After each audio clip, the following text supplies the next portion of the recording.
महाराष्ट्रामध्ये बटेंगे तो कटेंगे या आख्यायिकेची गरज नसल्याचं पंकजा मुंडेंनी एका इंग्रजी वृत्तपत्राला दिलेल्या मुलाखतीमध्ये म्हटलेलं आहे। केवळ विकासावरच काम केलं पाहिजे असं पंकजा मुंडे यांनी म्हटलंय। महाराष्ट्रात बटेंगे तो कटेंगे या आख्यायिकेची गरज नाही, पंकजा मुंडेंचं वक्तव्य। खरं सांगायचं तर माझं राजकारण वेगळं, मी फक्त त्या पक्षाची आहे म्हणून समर्थन करणार नाही, पंकजा मुंडेंकडून स्पष्ट। केवळ विकासावरच काम केलं पाहिजे असा माझा विश्वास आहे। मोदींनी सर्वांना न्याय दिला, रेशन, सिलेंडर आणि घर हे काहीही देताना त्यांनी जात किंवा धर्म पाहिला नाही। एका इंग्रजी वृत्तपत्राला दिलेल्या मुलाखतीत पंकजा मुंडेंचं वक्तव्य। पंकजा मुंडेंनी विरोध केला असेल तर त्यांचं स्वागत करतो।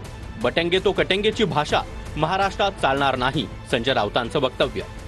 खरोखर जर बोलले असतील तर मी त्यांचं स्वागत करतो। या महाराष्ट्रामध्ये ही भाषा चालणार नाही। महाराष्ट्र धर्म म्हणून आम्ही एक मानतो।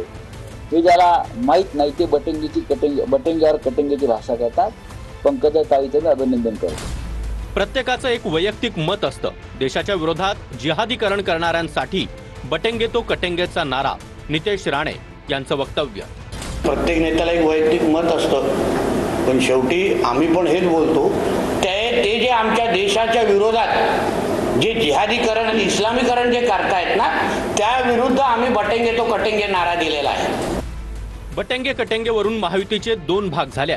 एकीकडे मित्र पक्षाकडून विरोध तर दुसरीकडे पंकजा मुंडेंनी ही भूमिका स्पष्ट केली आहे। सुप्रिया सुळेंचा भाजपवर निशाणा। हे भारतीय जनता पक्षामध्ये पूर्णपणे दोन विचार झालेले। एकीकडे देवाभाऊ एक म्हणतात, दुसरीकडे त्यांचे मित्र पक्ष आणि पंकजाताई एक म्हणतात। याचा अर्थच भारतीय जनता पक्षाचेच दोन भाग झाले। पंकजा मुंडेंनी विरोध केला असेल तर चांगलीच गोष्ट आहे। बटेंगे कटेंगेचा नारा महाराष्ट्र खपून घेणार नाही, रोहित पवार यांचं वक्तव्य। विरोध करत असेल तर चांगलीच गोष्ट आहे। संतांची भूमी आहे, थोर व्यक्तींची भूमी आहे ही महाराष्ट्र। अशात गुजरातची स्टाईल नाहीतर उत्तर प्रदेशची स्टाईल जर महाराष्ट्रावर भाजपचे नेते लादण्याचा प्रयत्न करत असतील तर स्वाभिमानी मराठी माणसं हे काय खपून घेणार नाहीत।